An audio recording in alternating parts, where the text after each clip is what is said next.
Right, students, welcome. Welcome. Right. Can I ask, Siraj, can I ask you, just dim the front lights, please? Thank you.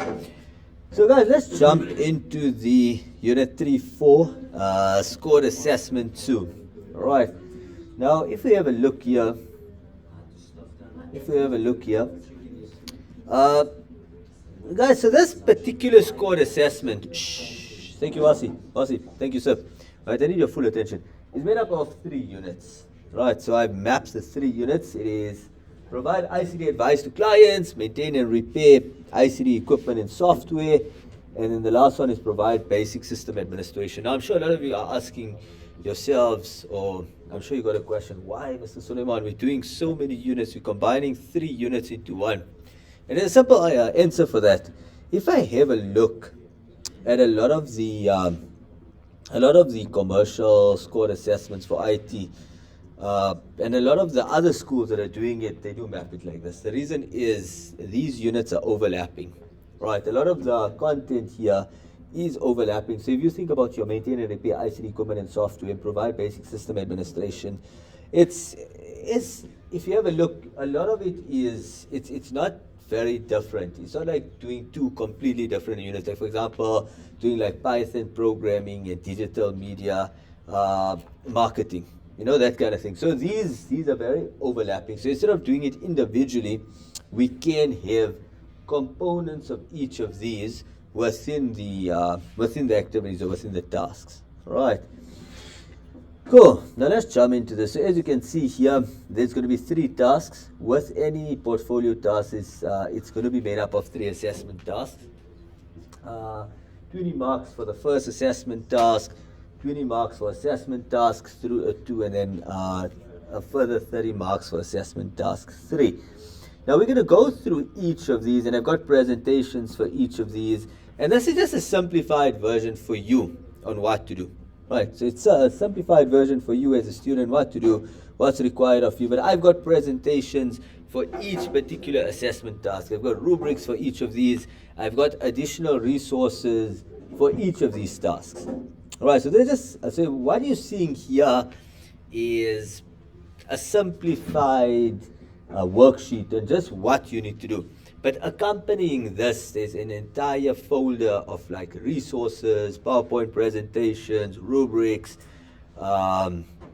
additional information, templates, whatever information you're going to require for your portfolio will be an add-on to this. So that makes sense. So I'm sure a lot of you are thinking, it's a portfolio, but it's so simple. Like, it's just like a few pages. Like, there's a whole lot of information that comes together with this. Right, so we're going to jump in with a particular assessment task each day. Right, so for example, today we're going to start off with assessment task 1, and I'm going to explain to you guys exactly what's required of assessment task 1, what are some of the resources you require, and then upon completion of assessment task 1, then we're going to assessment task 2. I'll do a PowerPoint presentation, explain to you what the requirements are, and then I'll give you guys some time to actually work on that in class. All right, so let's have a quick look here. So assessment task 1 is a help desk log. So you've been hired as a junior ICT support assistant. Your job is to help the service manager organize client support issues so technicians can respond efficiently. So you basically need to complete this template. As you can see, it is a practical task. You need to create a structured record of ICT support jobs. And I'm going to go more into detail, but for now I just want to give you a brief overview of what each part is. Right, so this is assessment task 1, where you're going to create an Excel spreadsheet, and you're going to create a table using the following headings, and you're going to enter the core log data there. Right, so I'll give you the entire core log data. That's a separate printout, which I've already got for you guys, and you're going to then prioritize it. So this is where your marks come in. How do you prioritize the job? What will you do first? What will you do second? Think about urgency, think about impact, think about potential risks, right? And then you need to use Excel to support the priority, to say, example, what's your highest priority, your second highest priority? And then you need to generate a summary report. And then I'll explain to you exactly what to submit. So very simple. You need to submit an Excel file, completed call log table, filtered view of open jobs, and summary report sheet. Right. That is assessment 1. Then we jump into assessment task 2. Oh no, this is still assessment task 1. This is all your call log entries. So you need to read the information, the call log entries, and you need to enter this into your Excel sheet. Right. And I even showed you this is exactly what your Excel column should look like. So I tried to simplify it as much as possible. I don't want to keep it complicated. It needs to be simplified. It needs to be easily understood. You need to understand the requirements. And again, I'm here to support you. Remember, I'm not going to do it for you, but I can support you and I can assist you and simplify it and clarify it and that kind of thing. All right. So that's assessment task 1. And then at the end, I even put my checklist. So how am I going to give you the marks? What am I looking for as an assessor? So I'm going to be like, okay, is all the call log data entered accurately? For that, you get marks.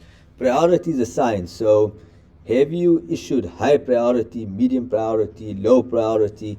Have you filtered jobs to show open jobs? So I don't want to see closed jobs, right? Because that means it's already completed. High to low, summary sheet, that's where your tables, your graphs come in. And then lastly, student provided explanation of top 3 priorities. So I want to understand why, and if you've chosen this to be a top priority job, I just want to understand why. Brief explanation. 1 sentence. Doesn't have to be a long paragraph, just 1 sentence. Why did I select this to be top priority? It is urgent, it is important, what the reason is, and the reason why. All right, just a brief overview. Task 2, system diagnosis and maintenance planning. This year you're going to be an IT support technician for Greenleaf Medical Center. Your job is to review their ICD systems, identify problems, create a maintenance and contingency plan. Exactly like what we did. Now guys, each of these tasks is not something new. I've linked it to the units. So I've seen exactly what activities you've done in the units, what IVET tasks you've done in the units, and it links very closely to the IVET assessment task and even the learning checkpoints within the units. Right. So a lot of these, you'll see when you start doing it, you've done these before. It's not the first time you're doing this. All right. Here you need to analyze the equipment and infrastructure, review the current maintenance procedures. So I'll provide you with all of that. I'll provide you the inventory list. I'll provide you the maintenance procedures. You need to review the faults and issue logs. You need to create a maintenance plan, and then you need to present your plan. So the first one is the Excel spreadsheet. The second one is a presentation. So you need to present your plan. So, and exactly what you need to present, I'll provide you with that information as well. So for example, list of urgent fixes and propose a schedule, write instruction per device, include time estimates, staff roles, how you will measure success, and then tell me what your plan is. How do you plan on improving the current maintenance procedures on the equipment? So it's a whole case study. I'll provide with all the information within the case study. But for now, I don't want to jump too much into activity task 2. I think we start with task 1. They go through task 1 together as a class. I'll give you a specific time period. I'll tell you, right, guys. So you've got, for example, 3 hours for task 1. You get task 1 done. Then I'll tell you, okay, we've got 4 hours, for example, for task 2. We get task 2 done. And then the last one is task 3. Now, assessment task 3. So every portfolio, if you have a look at the requirements, has to have an assessment component. So like a written component, like a summative assessment component. That is where I test your content knowledge. But now I don't want it to be memorization questions. Like, that's not the point. Like, the point of me offering this class to you is so that Siraj can walk away with real ICT skills. Alicia can walk away with something that you can use at home. You know, that's my point for teaching this class. I mean, it doesn't make a difference to me whether you remember or memorize the content. That's not what I want. I'm not testing your memories. I want you to understand the content. What would you do? So once if I put you in a particular scenario, how would you deal with this here effectively? What did we teach you? And that's what we want to see. So assessment task 3 is going to be case study questions. I'm going to give you case study scenario questions from the 3 units. And I'm telling you, in this particular scenario, Very similar to our learning checkpoints. Like, remember all the Kahoots that we've completed on the learning checkpoints? I've used those Kahoots. So I've used those Kahoots, those learning checkpoints, and I've created case studies from them. And I put a bit of a scenario. And instead of making multiple choice, I made a question and answer, and just short answer, nothing long. There's no long paragraphs that you need to write, but I made it application style questions. So do you understand the unit? So if I do a Kahoot right now on any of the units, I think you guys would do quite well because I think you understood the unit. However, in a SAC, I'm not going to do it like a Kahoot. I'm going to give you those case study questions. I think it's about 10 questions from the 3 units. Most of the questions are going to be from the last unit that we've completed, but they are from the other 2 units as well. There are a couple of questions each. And that's what makes up your portfolio task. Now, guys, I do understand that some of you would be like, Mr. Suleiman, the portfolio is very different to other subjects. Remember, it is an IT portfolio, right? So that's why, hence the work on Excel, the work on PowerPoint. It is an IT portfolio. So naturally, all the work will have to be done on computer, right? You can use software programs. It's not one of those portfolios where you're going to be writing a lot of info. There's no writing whatsoever, right? You're going to have to complete templates. You're going to have to complete presentations. You're going to have to present your task. So, for example, the second one, the maintenance procedures, I'll provide you an opportunity to actually present your task to the class, right? To explain to us what you've created, and That's just a brief overview of each part. Okay, any questions? Any questions? How are you guys feeling?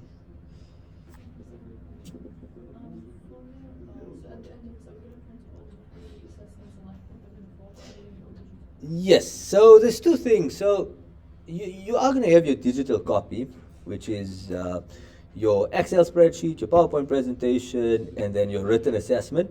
But what I'm thinking is, just for evidence sake, I'll give you guys some time to print out your PowerPoint presentation, to print out your Excel spreadsheet, your table, and you can store that in a portfolio, and you can keep that, right? But I'm going to ask you to back all of this up to OneDrive as well. And just because it is year 12, if it was another year level, I would have been, it's fine, you don't need to print it out. But because it's year 12, in case they request this information, then we've got everything saved. So I'll store the information. So once you complete with everything, once you've completed the task, right at the very end, I'll be like, okay, guys, just print out all your information for me. I'll give you guys some class time for that as well. Cool. Any other questions? Summer. Okay, so for the first task, right, so that's a very good question. Excellent. Right. Very good question. So I was going to start off today with assessment task 1. And assessment task 1, if I'm having a look at the time period, so basically, now, I don't want to just give you a due date and be like, get it done in this time. I just want to explain to you, just to break it down, what exactly is required of you guys. So, set up your Excel spreadsheet. So create a new Excel workbook named help desk _log _ your name. Right, so create a table with the following column headers, enter the call log data. I'll provide you a printout with that. And then what you guys need to do is, you need to apply filters, you need to prioritize them from high to low. So what we want to see is, guys, we want to know what is high priority on your list, which is something we do in IT. If you were working within an IT department, you're going to have this type of priority list, or whatever job that you're doing. You're going to have a log where you have all of your to-dos, your important to-dos at work, and you're going to have to prioritize these. Right. Now, once you finish prioritizing it, what you need to do is, you need to tell me which 3 jobs would you attend first and why. So just a short reason. So I would see it in your Excel spreadsheet, but additionally, I just want you to just give me a brief explanation. So if you're going to say, for example, Annie, let's go here. So if you're going to say, for example, Annie, let's go here. So uh, let's say, let's look at the open call log. So, video conferencing software won't launch, expired license, refer technician, the status is open. Right. So, are you going to do the video conferencing software first, or are you going to do Peter? For example, new printer needs to be set up, and that's also open. So, and you must explain to me why have you chosen to do which one first? What's the reason? So, are you using for example, like what type of thinking are you using when prioritizing tasks? So are you going to use, like, for example, if something is urgent and important, or something is important but not urgent, or something is not urgent and not important, depending on how you prioritize your tasks. So I know a lot of people generally use that method where they say, okay, something is urgent and important, so that gets done first, or something is urgent, or no, something is important but not urgent. So they generally use that kind of way to categorize their tasks, right? No. I'm saying it's important but not urgent. So, for example, like let's say the printer, we got a new printer needs to be set up, right? We do have additional printers in place, right? So it's important to get the new printer set up. Why? Because we need a new printer. But is it urgent? Think about it. If all the printers are broken, then that's urgent and important, right? But if my other printers are working, I've got a new printer that needs to be set up. Is that urgent and important, or is it just important? What do you think? You see, that's the difference, right? That's how we prioritize tasks. Cool. So just some, and this is all unstructured data. Here's another one. The internet is slow, pop-ups, redirecting, reboot failed. Now something like this, internet slow. What do you think, Soeb? Urgent and important, not urgent but important. Not urgent but important because when it's slow internet. You sure not urgent? Imagine we don't have internet. No, I'm sorry. Did you say no internet? Or No, internet is slow. internet? I'll say it's not urgent, but it is important because you can still get your work done. It's just a little like. Yeah. I don't know. It's okay, but it is your SAC, so I don't want to say too much, but I feel like some things, guys, you must understand certain things. For example, internet, right, is a non-negotiable, right? Having Wi-Fi, having working internet, certain things within the workspace is a non-negotiable. And whatever workspace you're in, like think about us here in the classroom. If I give you guys computers and I'm like, right, let's start with the SAC. But you can't even you can't even access Excel. You can't even access the internet. Forget uploading your work to OneDrive. It's not working. How do we continue with our tasks? Right, so something just to think about. Right. Okay, so I'm going to stop there right now. So